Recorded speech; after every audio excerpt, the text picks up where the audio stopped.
சூரா அல் ஹஜ். அளவற்ற அருளாளனும் நிகரற்ற அன்புடையோனுமாகிய அல்லாஹுவின் திருப்பெயரால் துவங்குகின்றேன். மனிதர்களே, நீங்கள் உங்களுடைய ரப்புக்கு பயந்து கொள்ளுங்கள். நிச்சயமாக கியாமத்து நாளாகிய அவ்வேளையின் அதிர்ச்சி மகத்தான பெரும் நிகழ்ச்சியாகும். அந்நாளில் பாலூட்டிக் கொண்டிருக்கும் ஒவ்வொரு தாயும் தான் ஊட்டும் குழந்தையை மறந்து விடுவதையும், ஒவ்வொரு கர்ப்பிணியும் தன் சுமையை ஈன்று விடுவதையும் நீர் காண்பீர். மேலும் மனிதர்களை மதிமயங்கியவர்களாக இருக்க காண்பீர். எனினும் அது மதுவினால் ஏற்பட்ட மதிமயக்கம் அல்ல, ஆனால் அல்லாஹுவின் வேதனை மிக கடுமையானதாகும். இன்னும் எத்தகைய கல்வி ஞானமும் இல்லாமல் அல்லாஹுவை பற்றி தர்க்கம் செய்கிறவர்களும் மனமுரண்டாய் எதிர்க்கும் ஒவ்வொரு ஷைத்தானையும் பின்பற்றுகிறவர்களும் மனிதர்களில் இருக்கிறார்கள். அவனை ஷைத்தானை பற்றி எழுதப்பட்டுள்ளது, எவர் அவனை நண்பராக எடுத்துக் கொள்கிறாரோ அவனை நிச்சயமாக அவன் வழிகெடுத்து எரி நரகின் வேதனையின்பால் அவருக்கு வழிகாட்டுகிறான். மனிதர்களே, இறுதி தீர்ப்புக்காக நீங்கள் மீண்டும் எழுப்பப்படுவது பற்றி சந்தேகத்தில் இருந்தீர்களானால் அறிந்து கொள்ளுங்கள், நாம் நிச்சயமாக உங்களை முதலில் மண்ணிலிருந்தும், பின்னர் இந்திரியத்திலிருந்தும், பின்பு இரத்தக் கட்டியிலிருந்தும், பின்பு உருவாக்கப்பட்டதும் உருவாக்கப்படாததுமான தசை கட்டியிலிருந்தும் படைத்தோம். உங்களுக்கு விளங்குவதற்காகவே இதனை விவரிக்கிறோம். மேலும் நாம் நாடியவற்றை ஒரு குறிப்பிட்ட காலம் வரை கருப்பையில் தங்கச் செய்கிறோம். பின்பு உங்களை குழந்தையாக வெளிப்படுத்துகிறோம். பின்பு நீங்கள் உங்கள் வாலிபத்தை அடையும்படி செய்கிறோம். அன்றியும் இதனிடையில் உங்களில் சிலர் மரிப்பவர்களும் இருக்கிறார்கள். ஜீவித்து அறிவு பெற்ற பின்னர் ஒன்றுமே அறியாதவர்களைப் போல் ஆகிவிடக்கூடிய தளர்ந்த வயது வரை விட்டு வைக்கப்படுபவர்களும் இருக்கிறார்கள். இன்னும் நீங்கள் தரிசாய் கிடக்கும் வறண்ட பூமியை பார்க்கின்றீர்கள். அதன் மீது நாம் மழை நீரை பெய்யச் செய்வோமானால் அது பசுமையாகி வளர்ந்து அழகான ஜோடி ஜோடியாக பல்வகை புற்பூண்டுகளை முளைப்பிக்கிறது. இது ஏனெனில் அல்லாஹ் அவனே உண்மையானவன், நிலையானவன், அவனே மரித்தோரை உயிர்ப்பிக்கின்றான். இன்னும் நிச்சயமாக அவன்தான் எல்லா பொருட்களின் மேலும் பேராற்றல் உள்ளவன் என்பதனால் கியாமத் நாளுக்குரிய அவ்வேளை நிச்சயமாக வரும். இதில் சந்தேகமே இல்லை. கபர்களில் இருப்போரை நிச்சயமாக அல்லாஹ் உயிர் கொடுத்து எழுப்புவான். இன்னும் கல்வி ஞானமோ நேர் வழிகாட்டியோ பிரகாசமான வேத ஆதாரமோ இல்லாமல் அல்லாஹுவை குறித்து தர்க்கம் செய்பவனும் மனிதர்களில் இருக்கின்றான். அவன் அல்லாஹுவின் பாதையை விட்டும் மனிதர்களை வழிகெடுப்பதற்காக ஆணவத்தோடு இவ்வாறு தர்க்கம் செய்கிறான். அவனுக்கு இவ்வுலகிலும் இழிவு இருக்கிறது. கியாமத் நாளில் நாம் அவனை எரி நரகின் வேதனையையும் சுவைக்கச் செய்வோம். உன்னுடைய இரு கரங்களும் முன்னரே அனுப்பியுள்ளதற்காக இது கூலியாக இருக்கிறது. நிச்சயமாக அல்லாஹ் அடியார்களுக்கு ஒரு சிறிதும் அநியாயம் செய்பவன் அல்லன் என்று அந்நாளில் அவர்களிடம் கூறப்படும்.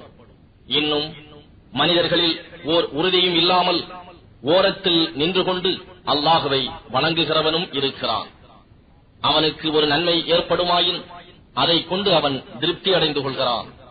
ஆனால் அவனுக்கு ஒரு சோதனை ஏற்படுமாயின் அவன் தன் முகத்தை அல்லாஹுவை விட்டும் திருப்பிக் கொள்கிறான். இத்தகையவன் இம்மையிலும் மறுமையிலும் நஷ்டமடைகிறான். இதுதான் தெளிவான நஷ்டமாகும். அவன் அல்லாஹுவை அன்றி தனக்கு தீங்கிழைக்க முடியாததையும் இன்னும் தனக்கு நன்மையும் செய்யாததையுமே பிரார்த்திக்கிறான். இதுதான் நெடிய வழிகேடாகும்.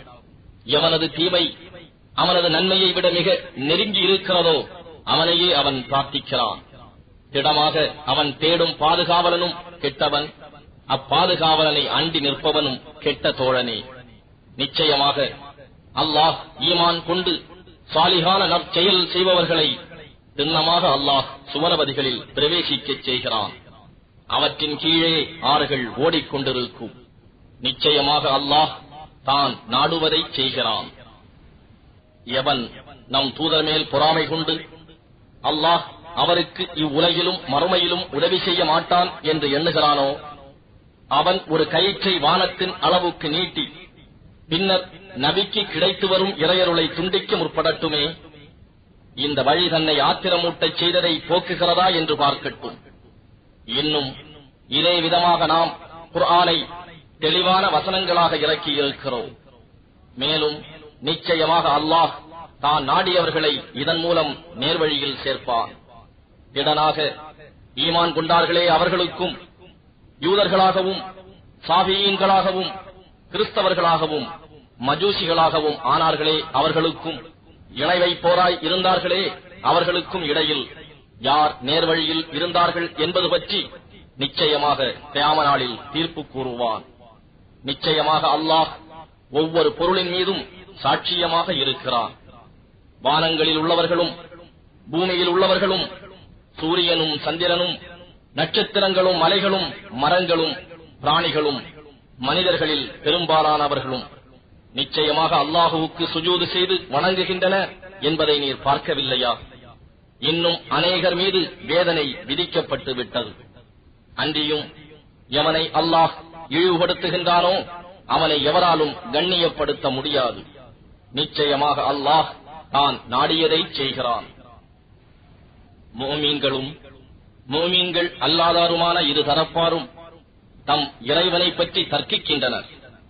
ஆனால் எவர் இறைவனை நிராகரிக்கிறார்களோ அவர்களுக்கு நெருப்பிலிருந்து ஆடைகள் கத்தரிக்கப்படும், கொதிக்கும் நீர் அவர்கள் தலைகளின் மேல் ஊற்றப்படும், அதை கொண்டு அவர்களுடைய வயிறுகளில் உள்ளவையும் தோள்களும் கருகிவிடும். இன்னும் அவர்களுக்காக இரும்பினால் ஆன தண்டங்களும் உண்டு.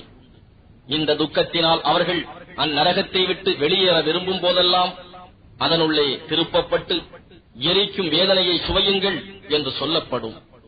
ஈமான் கொண்டு யார் சாலிகான நற்செயல்கள் செய்கிறார்களோ அவர்களை நிச்சயமாக அல்லாஹ் சுவனபதிகளிலே புகுத்துவான். அவற்றின் கீழே ஆறுகள் ஓடிக்கொண்டே இருக்கும்.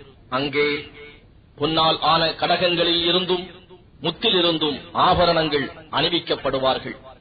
அங்கு அவர்களுடைய ஆடைகளும் பட்டாக இருக்கும். ஏனெனில் அவர்கள் கலிமா தய்யிபா எனும் பரிசுத்தமான சொல்லின் பக்கம் இம்மையில் வழிகாட்டப்பட்டிருந்தார்கள். இன்னும் புகழுக்கு உரிய இறைவனின் பாதையின் பக்கமும் அவர்கள் செலுத்தப்பட்டிருந்தார்கள்.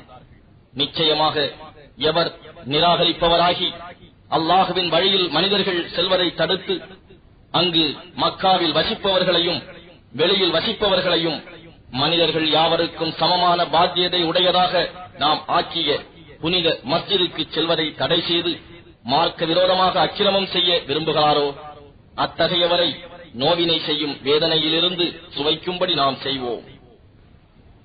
நாம் இப்ராஹீமுக்கு புனித ஆலயத்தின் இடத்தை நிர்ணயித்து, நீர் எனக்கு எவரையும் இணை வைக்காதீர், என்னுடைய இந்த ஆலயத்தை சுற்றி வருவோருக்கும் அதில் ருக்கு சுஜூத் செய்து தொழுவோருக்கும் அதை தூய்மையாக்கி வைப்பீராக என்று சொல்லியதை நபியே நினைவு கூறுவீராக.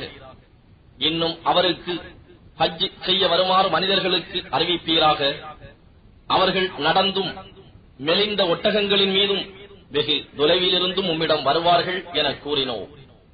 தங்களுக்கு உரிய பயன்களை அடைவதற்காகவும் குறிப்பிட்ட நாட்களில் அல்லாஹ் அவர்களுக்கு அளித்துள்ள ஆடு மாடு ஒட்டகம் போன்ற நாற்கால் பிராணிகள் மீது அவன் பெயரை சொல்லி குர்பான் கொடுப்பவர்களாகவும் வருவார்கள்.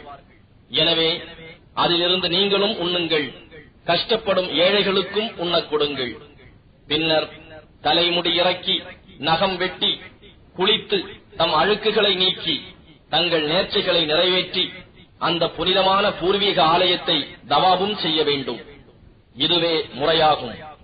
மேலும் அல்லாஹுவின் புனிதமான கட்டளைகளை யார் மேன்மைப்படுத்துகிறாரோ அது அவருக்கு அவருடைய ரப்பின் முன் நன்மை இருக்கிறது.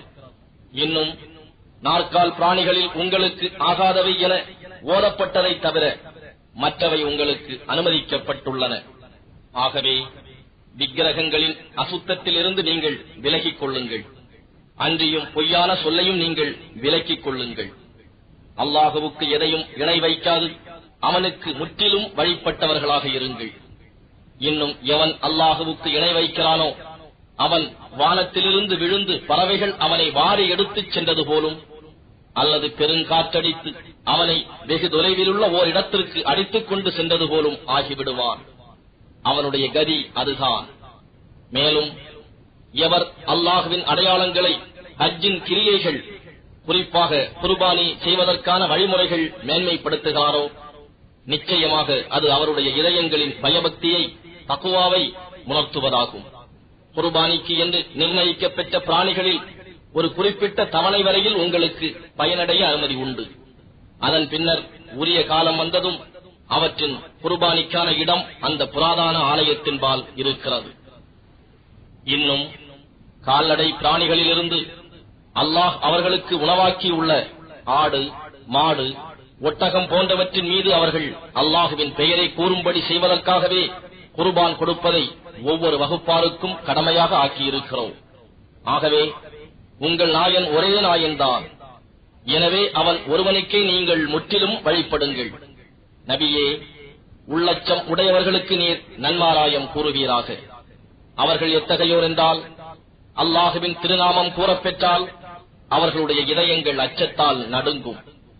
அன்றியும் தங்களுக்கு ஏற்படும் துன்பங்களை பொறுமையுடன் சகித்துக் கொள்வோராகவும் தொழுகையை சரிவர கடைபிடிப்போராகவும் நாம் அவர்களுக்கு அளித்தவற்றிலிருந்து இறைவனின் பாதையில் செலவு செய்வோராகவும் இருப்பார்கள்.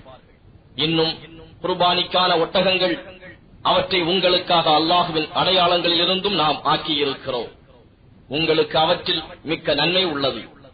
எனவே அவை உரிய முறையில் நிற்கும் போது அவற்றின் மீது அல்லாஹுவின் பெயரை சொல்லி குர்பான் செய்வீர்களாக.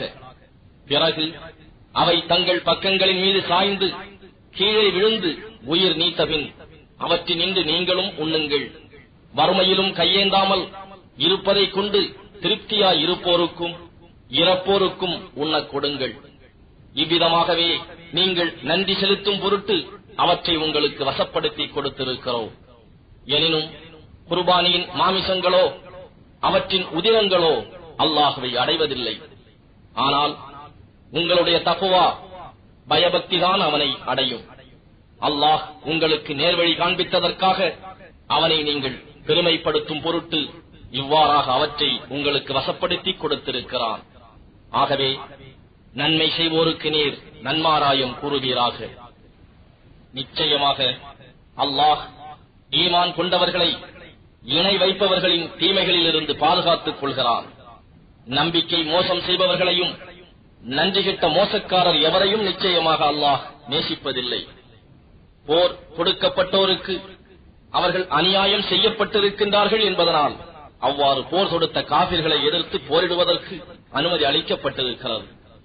நிச்சயமாக அவர்களுக்கு உதவி செய்ய அல்லாஹ் பேராற்றல் உடையவன். இவர்கள் எத்தகையோர் என்றால், நியாயம் இன்றி தம் வீடுகளை விட்டு வெளியேற்றப்பட்டார்கள். எங்களுடைய இறைவன் ஒருவன்தான் என்று அவர்கள் கூறியதை தவிர வேறு எதுவும் அவர்கள் சொல்லவில்லை. மனிதர்களில் சிலரை கொண்டு அல்லாஹ் தடுக்காதிருப்பின் ஆசிரமங்களும் கிறிஸ்தவ கோயில்களும் யூதர்களின் ஆலயங்களும் அல்லாஹுவின் திருநாமம் தியானிக்கப்படும் மஸ்ஜிதுகளும் அழிக்கப்பட்டு போயிருக்கும். அல்லாஹுவுக்கு எவன் உதவி செய்கிறானோ அவனுக்கு திடனாக அல்லாஹுவும் உதவி செய்வான்.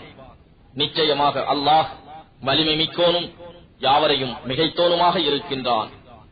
அன்றியும் இவர்கள் எத்தகையோர் என்றால், இவர்களுக்கு நாம் பூமியில் இடம்பாடாக்கி கொடுத்தால் இவர்கள் தொழுகையை முறையாக கடைபிடிப்பார்கள், ஜகாத்தும் கொடுப்பார்கள், நன்மையான காரியங்களை செய்யவும் ஏவுவார்கள், தீமையை விட்டும் விலக்குவார்கள். மேலும் சகல காரியங்களின் முடிவும் அல்லாஹ்விடமே இருக்கிறது. நபியே, இவர்கள் உம்மை பொய்யாக்க முற்பட்டால் அதற்காக விசனப்படாதீர். ஏனெனில் நிச்சயமாக இவர்களுக்கு முன்னால் நூஹ் உடைய சமூகத்தினரும் ஆது சமூது சமூகத்தினரும் தத்தம் நபிமார்களை பொய்ப்பிக்கவே முற்பட்டார்கள். இவ்வாறே இப்ராஹிமுடைய சமூகத்தினரும் லூத்துடைய சமூகத்தினரும் பொய்ப்பிக்கவே முற்பட்டார்கள். இவ்வாறே மதியன் வாசிகளும் முற்பட்டனர். இன்னும் மூசாவையும் பொய்ப்பிக்க முற்பட்டனர். எனினும் நான் காபிர்களுக்கு அவகாசம் கொடுத்து பின்னர் அவர்களை நான் பிடித்துக் கொண்டேன். என் தண்டனை எப்படி இருந்தது என்பதை கவனிப்பீராக. அநியாயம் செய்த எத்தனையோ ஊரார்களை நாம் அழித்திருக்கிறோம். அவற்றின் முகடுகள் மீது அவை விழுந்து கிடக்கின்றன. எத்தனையோ கிணறுகள் பாழடைந்து கிடக்கின்றன. எத்தனையோ கனமான மாளிகைகள் பாழ்பட்டு கிடக்கின்றன. அவர்கள் பூமியில் பிரயாணம் செய்து இவற்றை பார்க்கவில்லையா? அவ்வாறு பார்த்திருந்தால் அவர்களுக்கு விளங்கிக் கொள்ளக்கூடிய உள்ளங்களும் நல்லவற்றை செவியேற்கும் காதுகளும் உண்டாகியிருக்கும். நிச்சயமாக புறக்கண்கள் குருடாகவில்லை எனினும் நெஞ்சுள்ளே இருக்கும் இதயங்கள் அகக்கண்கள் தாம் குருடாகின்றன. நபியே, இன்னும் வரவில்லையே என்று வேதனையை அவர்கள் அவசரப்படுகிறார்கள். அல்லாஹ் தான் வாக்குறுதிக்கு மாறு செய்வதில்லை. மேலும் உம்முடைய ரப்பிடம் ஒரு நாள் என்பது நீங்கள் கணக்கிடுகிற 1000 ஆண்டுகளைப் போலாகும். அநியாயங்கள் செய்து கொண்டிருந்த எத்தனையோ ஊர்களுக்கு நான் அவகாசம் கொடுத்தேன். பின்னர் அவற்றை பிடித்துக் கொண்டேன். மேலும் யாவும் என்னிடமே மீண்டும் வர வேண்டும்.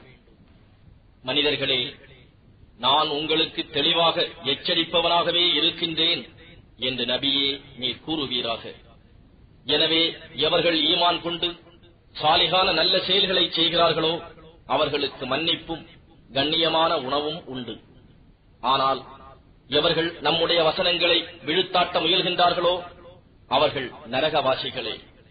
நபியே, உமக்கு முன்னர் நாம் அனுப்பி வைத்த ஒவ்வொரு தூதரும் நபியும் ஓதவோ நன்மையையோ நாடும் போது அவர்களுடைய அந்த நாட்டத்தில் ஷைத்தான் குழப்பத்தை எறியாது இருந்ததில்லை. எனினும் ஷைத்தான் எறிந்த குழப்பத்தை நீக்கி பின்னர் அல்லாஹ் தன்னுடைய வசனங்களை உறுதிப்படுத்துகிறான். மேலும் அல்லாஹ் யாவற்றையும் அறிந்தவனாகவும் ஞானம் மிக்கோனாகவும் இருக்கின்றான்.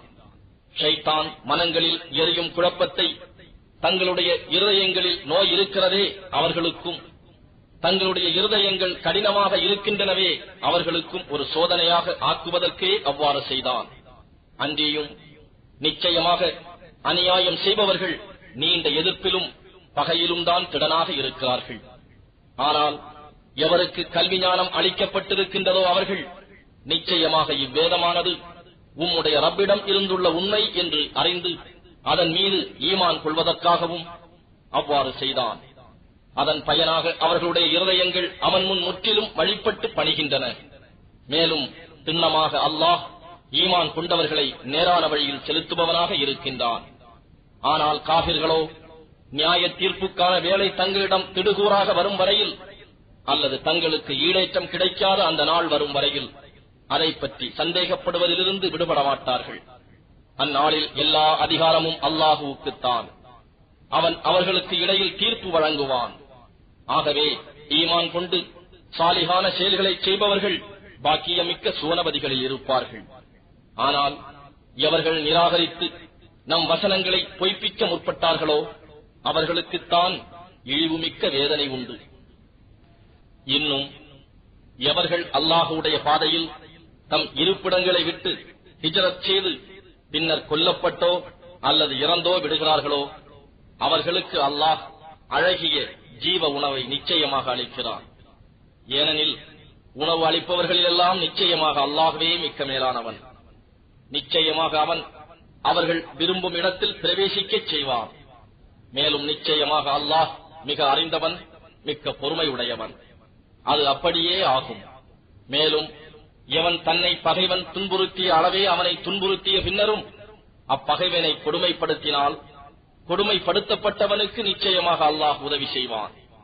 நிச்சயமாக அல்லாஹ் மிக்க மன்னிப்பவனாகவும் பிழை பொறுப்பவனாகவும் இருக்கின்றான். கொடுமைக்கு ஆளானோரை காக்கும் வல்லமை மிக்க அல்லாஹ்வே இரவை பகலில், பகலை இரவில் புகுத்துகிறான். இன்னும் நிச்சயமாக அல்லாஹ் எல்லாவற்றையும் கேட்பவனாகவும் பார்ப்பவனாகவும் இருக்கின்றான். இது ஏனெனில் திண்ணமாக அல்லாஹ்தான் உண்மை இறைவன் மற்றும் அவனை அன்றி வேறு எதை அவர்கள் பிரார்த்திக்கிறார்களோ அது பொய்யாகும். இன்னும் நிச்சயமாக அல்லாஹ் அவனே உயர்ந்தவன், மிகவும் பெரியவன். நிச்சயமாக அல்லாஹ் வானத்திலிருந்து மழை நீரை இறக்குகிறான். அதனால் பூமி பசுமையாகி விடுகிறது என்பதை நீர் பார்க்கவில்லை.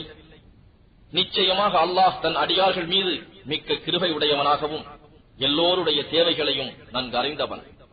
வானங்களில் உள்ளவையும் பூமியில் உள்ளவையும் அவனுக்கே உரியனவாகும்.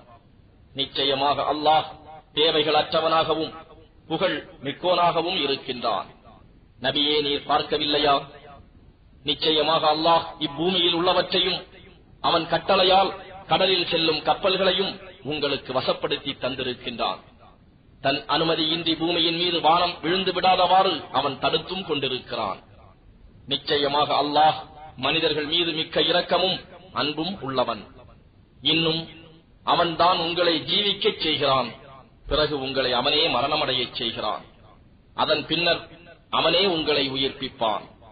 எனினும் நிச்சயமாக மனிதன் நன்றி கெட்டவனாக இருக்கின்றான். நபியே, ஒவ்வொரு கூட்டத்தாருக்கும் வணக்க வழிபாட்டு முறையை ஏற்படுத்தினோம். அதனை அவர்கள் பின்பற்றினர். எனவே இக்காரியத்தில் அவர்கள் திடனாக உம்மிடம் பிணங்க வேண்டாம். இன்னும் நீர் அவர்களை உம்முடைய ரப்பின் பக்கம் அழைப்பீராக. நிச்சயமாக நீர்தாம் நேர்வழியில் இருக்கின்றீர். நபியே, பின்னும் அவர்கள் உம்மிடம் தர்க்கம் செய்தால் நீங்கள் செய்வதை அல்லாஹ்வே நன்கறிந்தவன் என்று அவர்களிடம் கூறுவீராக. நீங்கள் எவ்விஷயத்தில் முரண்பட்டுக் கொண்டிருக்கின்றீர்களோ அதை பற்றி அல்லாஹ் கியாம நாளில் உங்களிடையே தீர்ப்பளிப்பான். நிச்சயமாக அல்லாஹ் வானத்திலும் பூமியிலும் உள்ளவற்றை நன்கறிகிறான் என்பதை நீர் அறியவில்லையா? நிச்சயமாக இவையெல்லாம் ஒரு புத்தகத்தில் பதிவு செய்யப்பட்டிருக்கின்றன. உறுதியாக இது அல்லாஹுவுக்கு மிகவும் சுலபமானது. மேலும் இவர்கள் அல்லாஹ் அல்லாததை வணங்குகின்றனர். இதற்கு அவன் எந்தவிதமான அத்தாட்சியையும் இறக்கவில்லை. இதை பற்றி இவ்வாறு வணங்குபவர்களுக்கு எவ்வித கல்வி ஆதாரமும் இல்லை. எனவே இத்தகைய அநியாயக்காரர்களுக்கு உதவி செய்வோர் இல்லை. இன்னும் அவர்கள் மீது நம்முடைய தெளிவான வசனங்கள் ஓதி காண்பிக்கப்பட்டால் காபிர்களுடைய முகங்களில் வெறுப்பை நீர் அறிவீர். அவர்களிடம் நம் வசனங்களை ஓதி காட்டுபவர்களை அவர்கள் தாக்கவும் முடுகுவார்கள். இன்னும் கொடூரமானதை நான் உங்களுக்கு அறிவிக்கட்டுமா? அதுதான் நரக நெருப்பு. அதனை அல்லாஹ் காபிர்களுக்கு வாக்களிக்கின்றான். மேலும் அது மேலும் இடங்களிலெல்லாம் மிகவும் கெட்டது என்று நபியே நீர் கூறுவீராக. மனிதர்களே, ஓர் உதாரணம் சொல்லப்படுகிறது. எனவே செவிதாழ்த்தி கேளுங்கள். நிச்சயமாக அல்லாஹ்வை அன்றி வேறு எவற்றை நீங்கள் பிரார்த்திக்கின்றீர்களோ அவையெல்லாம் ஒன்று சேர்ந்தாலும் ஓர் ஈயை கூட படைக்க முடியாது. இன்னும் அவற்றிடம் இருந்து ஒரு பொருளை எடுத்துக்கொண்டு போனால் அவற்றால் அதனை அந்த ஈயிடம் இருந்து திரும்ப கைப்பற்றவும் முடியாது. தேடுவோனும் தேடப்படுவோனும் பலகீனர்களே. அவர்கள் அல்லாஹ்வை கண்ணியப்படுத்த வேண்டியவாறு கண்ணியப்படுத்தவில்லை. நிச்சயமாக அல்லாஹ் வல்லமை மிக்கவன், யாவரையும் மிகைத்தவன். அல்லாஹ் மலக்குகளிலிருந்தும் மனிதர்களிலிருந்தும் தூதர்களை தேர்ந்தெடுத்துக் கொள்ளுகிறான். நிச்சயமாக அல்லாஹ் எல்லாவற்றையும் செவியேற்பவன், பார்ப்பவன். அவர்களுக்கு முன் சென்று இருப்பதையும் அவர்களுக்கு பின் வர இருப்பதையும் அவன் நன்கறிகிறான். இன்னும் அவனிடமே எல்லா காரியங்களும் தீர்வுக்காக மீட்கப்படும். ஈமான் கொண்டவர்களே, நீங்கள் ருக்கு செய்யுங்கள், இன்னும் சஜிதாவும் செய்யுங்கள். இன்னும் உங்கள் ரப்பை வணங்குங்கள். மேலும் நீங்கள் வெற்றி பெறும் பொருட்டு நன்மையே செய்யுங்கள்.